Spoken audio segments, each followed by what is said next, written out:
오늘 또 살아계셔서 우리의 생명을 주관하시는 전능하신 아버지 하나님, 온 마음을 다 바쳐 주님을 사랑한다 말하고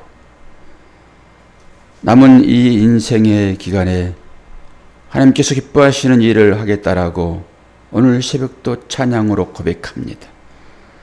우리에게 믿음 주시고 사랑 주셨사오니 최선을 다하여 하나님 앞에 헌신할 수 있도록 도와주시고 말씀을 통하여서 우리에게 베풀어 주신 그 은혜를 오늘도 깊이 인식하는 복된 시간 되도록 축복하여 주옵소서. 예수 그리스도의 이름으로 기도하옵나이다. 아멘. 하나님 말씀 사무엘상 2장 27절에서 마지막 절까지입니다.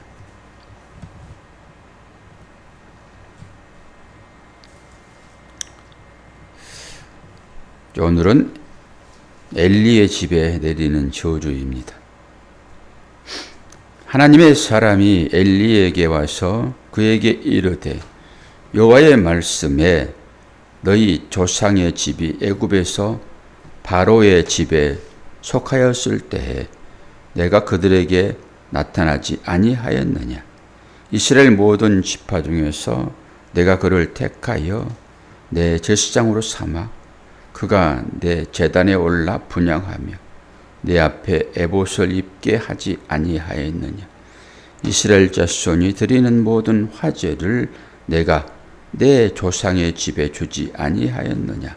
너희는 어찌하여 내가 내 조소에서 명령한 내 재물과 예물을 밟으며 내 아들들을 나보다 더 중히 여겨 내 백성 이스라엘이 드리는 가장 좋은 것으로 너희들을 살찌게 하느냐.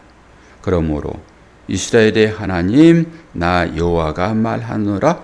내가 전에 내 집과 내 조상의 집이 내 앞에 영원히 행하리라 하였으나 이제 나 여호와가 말하노니 결단코 그렇게 하지 아니하리라.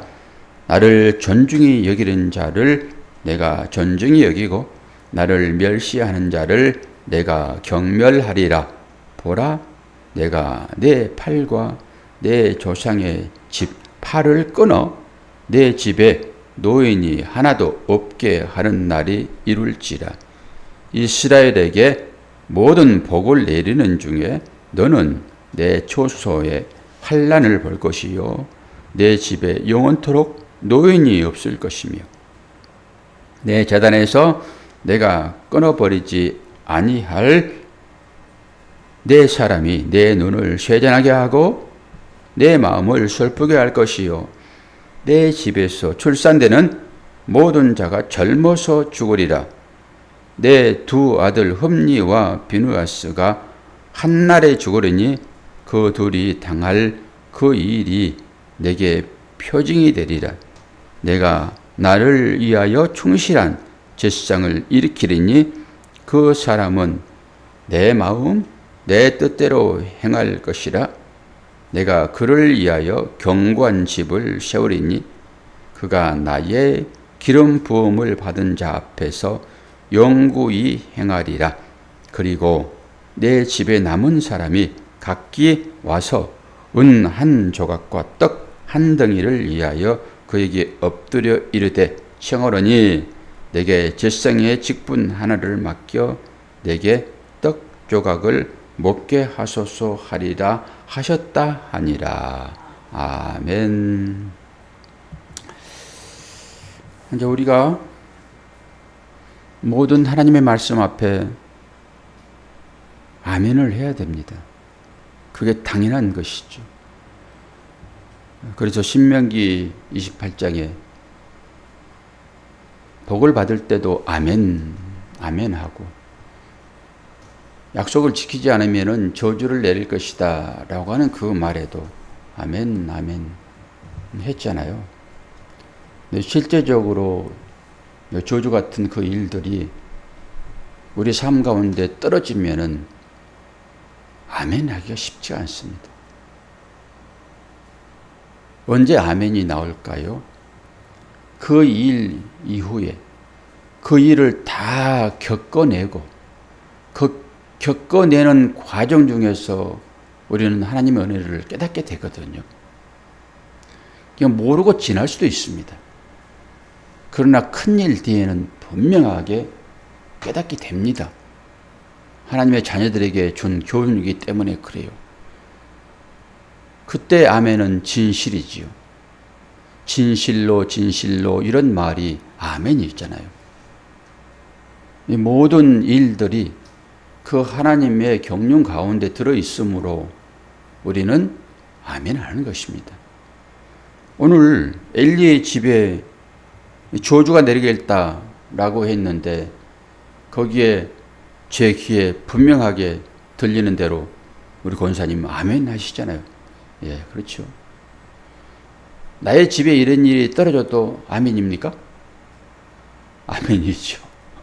큰 소리로 아멘 하고 박수치면서 할 수는 없으나 어쨌든 간에 하나님께서 하시는 일이기 때문에 아멘이라고 화답을 할 수밖에 없습니다.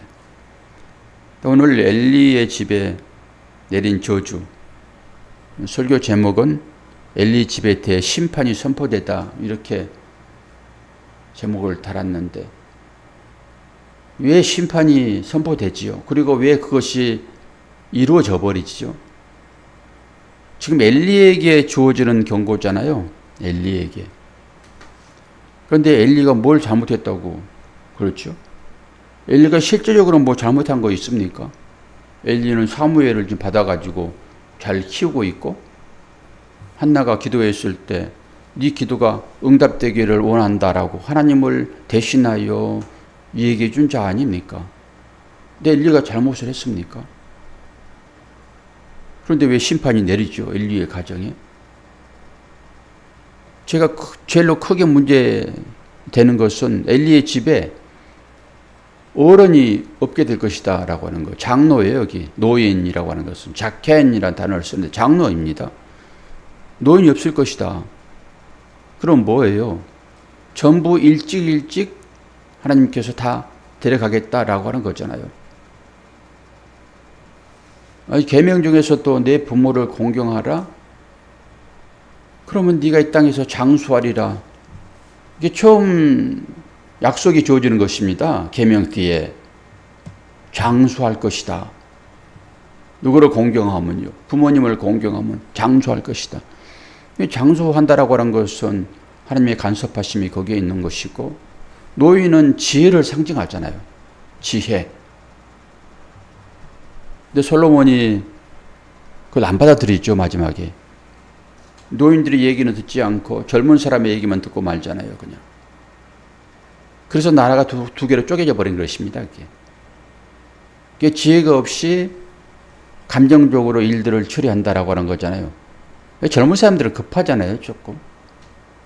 노인들은 좀 느리고. 느린 게 좋아요. 조금만 생각해 보면은, 근데 느린 것이 꼭 좋지 않는 경우가 있는데, 좋지 않는 경우가 어떤 것이냐 그러면은, 제가 지지난번 주일날, 주일이 아니군요. 토요일날, 금요일이었나? 이발하고, 미용실에서 이발을 하고, 거기 내려가는데, 그 새마을금고 거기 앞에 노인들이 쭉 앉아 계세요. 더우니까. 그 벤치를 만들어 놨거든요. 아유, 이 노인들이 집에 계시지 않고 여기 나와 계시네. 그리고 이 노인들이 좀 더운데 아이스크림을 좀 하나씩 사드릴까? 그리고 얼른 숫자를 파악했더니 10명, 11명쯤 되더라고요. 그래서 그 은행에서 일 보고 하드를 좀 사드릴까? 라고 생각하고 신호등을 건너는데, 계산해 보니까 벌써 몇만 원이 되겠더라고요. 신호등 건너면서 많이 바뀌었습니다. 금방 많이 바뀐 거예요. 그렇게 사람이. 그러니까 그렇게 계산을 해보는 거죠. 만 원을 보려고 그러면 얼마나 힘든데. 그래서 무사졌습니다, 그거. 마음은 굴뚝같으나 근데 금방 사람이 이렇게 마음이 바뀌잖아요. 이제 그것은 제가 이제 느리다는 표현과 빠르다는 표현 중에서 느린 걸로 표현을 했는데 그 마음이 이제 그렇게 바뀐다라고 하는 거잖아요. 근데 사실 조금 생각해 볼 필요는 있어요. 그런 것들을. 그리고 나서 결정하는 것이 온전함일 수 있지요. 처음에 부분은 감정적인 부분일 수 있고요. 노인이 집에 없다라고 하는 것은 그런 거예요. 지혜가 끊어져 버린 상태라고 볼 수도 있어요. 그런데 왜 이렇게 하나님께서 이 죄수상 집 아닙니까, 엘리는? 그리고 지금까지 엘리에게 에봇을 입히고 했던 그 일들을 쭉 나열하잖아요. 네 조상부터 그랬다.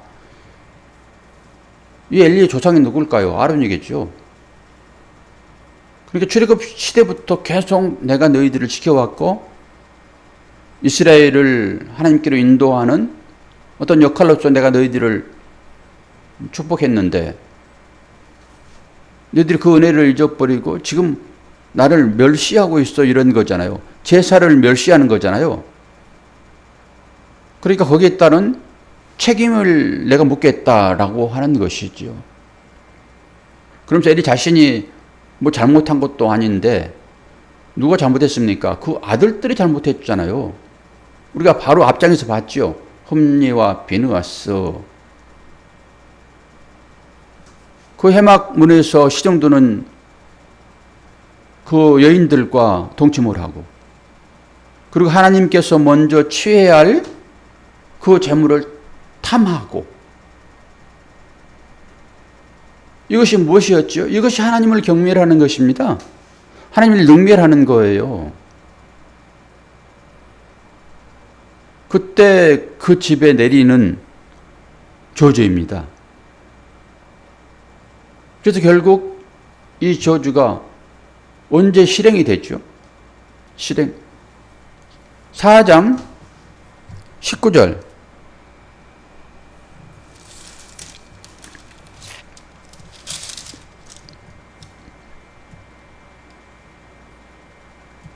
(4장 19절) 보지 말고요. 이건 다시 하나님께서 11절 먼저 봐요. 11절. 4장 11절. 바로 뒤따라 나오잖아요, 지금. 이 하나님께서 엘리 가문에 내리는 저주가 언제 시행됩니까? 4장 11절. 하나님의 귀에는 빼앗겼고 엘리의 두 아들 홈니와 비느하스는 죽임을 당하였더라. 지금 오늘 하나님께서 엘리 집안에 내리는 저주가 바로 따라서 나오잖아요.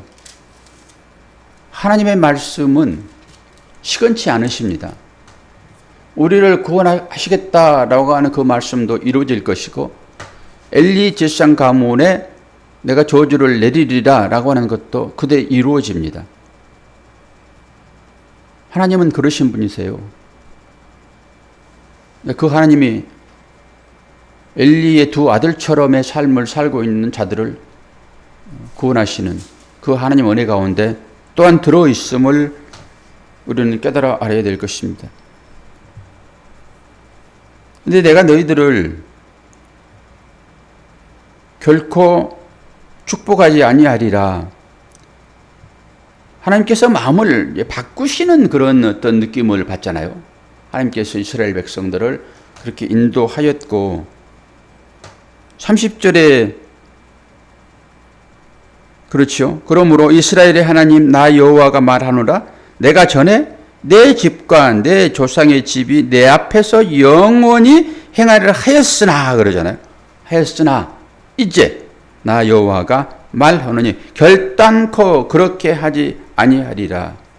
그래서 나를 존중히 여기는 자는 내가 존중히 여기고 나를 멸시하는 자를 내가 경멸하리라. 우리가 출애굽기에서 이런 얘기들을 다시 한번 들었지요. 하나님의 언약이 이스라엘 백성과 함께 하시잖아요. 그들이 우상 숭배할 때 하나님께서 모세에게 내가 이 민족을 전부 쓸어버리고 새 민족을 내가 너에게 주겠다라고 했잖아요. 그때 모세가 하나님의 앞을 가로막잖아요. 차라리 내 이름을 생명책에서 지워주세요.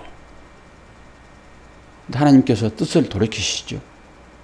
그럼 하나님께서 이랬다 저랬다 하신 분이십니까? 이게 무슨 말씀이죠? 이런 것들이. 이건 경고성 발언일 수 있어요. 경고성으로. 하나님께서 뜻을 돌이키십니까? 하나님의 계획은 바로 이루어진 것이잖아요. 그러면서 이 하나님의 계획이 이 엘리 집안에게, 이스라엘에게, 우리에게 주어지는 경고라고 하는 얘기가 어디에서 알 수 있습니까? 전부 다 노인이 없게 하겠다 라고 하면은 전부 일찍 죽이는 것인데 하나님은 후손을 태어나게 하십니다. 4장 19절.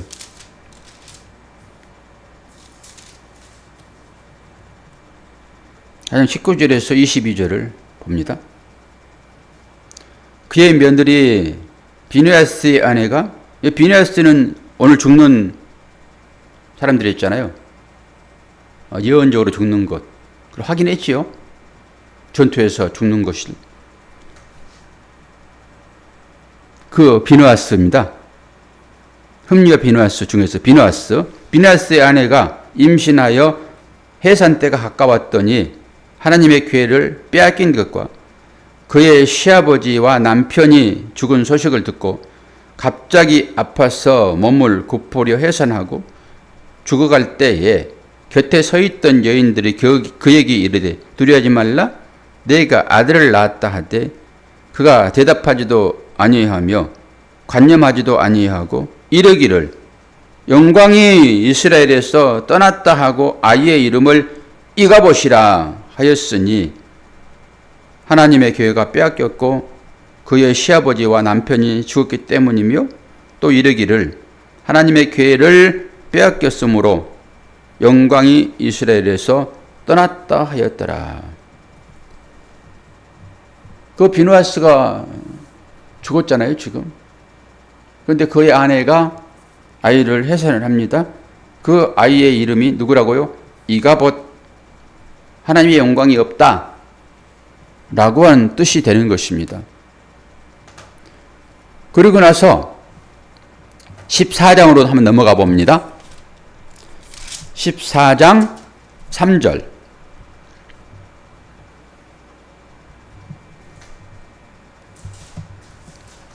14장 3절 연결시켜지고 있습니다. 지금 이 자녀들에게 등장을 해요. 14장 3절 아이야는 에봇을 입고 거기 있었으니 그는 이가봇의 형제 아이돔의 아들이요 비느하스의 손자요. 계속 이어지지요 지금. 비느하스 손자라고 그러잖아요 지금. 실로에서 여호와의 제사장이 되었던 엘리의 증손이었더라. 백성은 요나단이 간 줄을 알지 못하더라. 이거 보게 되면은 너희 집안에 노인이 없을 것이다. 그리고 책망한 그것이 꼭 그렇게 하나님께서 그들을 진멸하겠다라고 하는 의미는 아니다라고 하는 것을 볼 수 있습니다. 후손이 지금 이어지고 있잖아요. 그리고 이 후손이 어떻게 마지막에 다윗 시대에 쓰여지는지 이 한 장만 찾아보고 설교를 마칠 거예요. 열왕기상. 여러분 눈으로 확인만 하시면 돼요. 열왕기상 2장. 열왕기상 2장. 이제 사무엘 하 마치면 바로 등장을 해요. 쭉 이어지고 있어요, 지금. 열왕기상 2장 26절에서 27절. 열왕기상 2장 26절에서 27절. 다 찾았죠? 왕이 제사장 아비아달에게 이르되 내 고향 아나돗으로 가라. 너는 마땅히 죽을 자이로되 내가 내 아버지 다윗 앞에서 주 여호와의 계를 메었고 또 내 아버지가 모든 환난을 받을 때에도 너도 환난을 받았은즉 내가 오늘 너를 죽이지 아니하노라 하고 아비아달을 쫓아내어 여호와의 제사장 직분을 파면하니 여호와께서 실로에서 엘리의 집에 대하여 하신 말씀을 응하게 함이었더라. 여호와의 말씀은 절대 시건치 않으세요. 꼭 이루어지고 맙니다. 물론 그 후손들이 지금 좀 등장을 하잖아요. 그럼에도 불구하고 하나님의 말씀은 하나님을 경멸하는 자들을 결코 용서하지 아니하십니다. 이게 구약의 개념이에요. 하나님께 찬양하고 예배드리고 하나님을 제사하는 것이 얼마나 우리에게 중요한지 이걸 우리는 명심해야 될 것입니다. 하나님은 절대 만홀히 여김을 받지 아니하세요. 그의 이름을 모독하는 그 행위는 결코 하나님께서 용납하지 아니하실 것입니다. 우리가 엘리 제사장의 가문을 통해서도 분명하게 이런 사실들을 깨닫고 어떤 경각심을 신앙생활에서 가져야지. 진리가 너희를 자유케 하리라 라고 얘기를 하니까 그것이 방종이 돼가지고 하나님을 만홀히 여기는 그런 행위로 나가면은 절대 안 됩니다. 하나님은 그 하나님의 사랑으로 우리를 지키시고 인도하세요. 그리고 나서 내가 딱 엘리 같은 사람이고 내가 하나님께 더 나아가는 그런 자가 아닌 흠리와 비느하스처럼 하나님의 것을 경호로 여겨버리는 그런 것으로 살던 나인데 어떻게 아브라함의 언약을 내가 받은 자 되었고 내가 내 품속에 하나님의 심의권을 가지고 다니면서 언제든지 하나님 나라에 들어갈 수 있는 자격을 얻었는가라고 생각을 해 보셔야 됩니다. 물론 오늘 말씀 중에서 엘리의 가문에 저주를 내리는 하나님 말씀이 우리한테 무섭게 들리지만은 이 무섭게 들리는 말씀 가운데서도 또 대의를 계속 있게 해서 다윗 시대의 제사장으로 신하로 또 쓰임받는 그런 하나님의 인도하심이 있었구나. 그리고 죄를 통하여서 죽은 자 같았던 우리들, 아니 죽었던 자들, 어떻게 그들에게 말씀으로 생기를 그 코에 불어넣으시고 이제는 내 안에 생기의 말씀이 기록돼서 그것이 어떻게 나의 삶을 지탱하고 있는 것인가. 이런 의미까지도 깊게 인식할 때만 오늘 이 말씀을 통해서 우리에게 주시는 하나님의 메시지가 분명하게 깨달아지리라고 생각을 합니다. 오늘도 이 말씀 붙잡고 기도하시고 그런 가운데서 우리를 구원할 뿐만 아니라 우리 가족을 구원하신 그리고 기도에 응답하시는 그 주님을 찬양하시는 여러분 되기를 축원합니다. 이제 막바지입니다. 더위가 8월 지나면 어쨌든 간에 시원해질 거예요. 어제 우리 권사님 못 뵀는데 잘 다녀오셨겠지요. 아무 소식이 없어가지고 되게 궁금했는데 이 새벽 시간에 나와주셔가지고 감사합니다.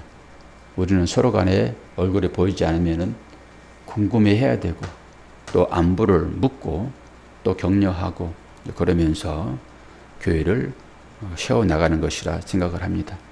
오늘 여러분을 축복하고 무더위 가운데서도 하루 잘 보내시기를 바랍니다. 이 현장 가운데서 저와 얼굴을 마주하시는 권사님 축복합니다. 건강하세요. 네, 건강하시오. 권사님 건강하시라고 하시는데 아무 반응이 없어요? 건강하십시오. 기도하겠습니다. 아버지 하나님, 아버지의 사랑과 은혜를 감사합니다. 주의 사랑과 은혜가 우리를 인도하셨기에 오늘 또 주님처럼 새벽을 깨우는 자 되었습니다. 날씨가 많이 무덥습니다. 이러한 가운데서도 하나님은 우리들에게 건강을 지켜주시어서 이 새벽을 깨우는 자로 주님처럼 좋은 습관을 주셨으니 감사합니다. 오늘도 그 마음 가지고 내 형제를 마음에 품고 또한 그들을 위하여 기도할 수 있도록 도우시고 얼마 남지 않는 이 여름 잘 보내게 하여 주옵소서. 감사드리며 예수 그리스도의 이름으로 기도하옵나이다. 아멘.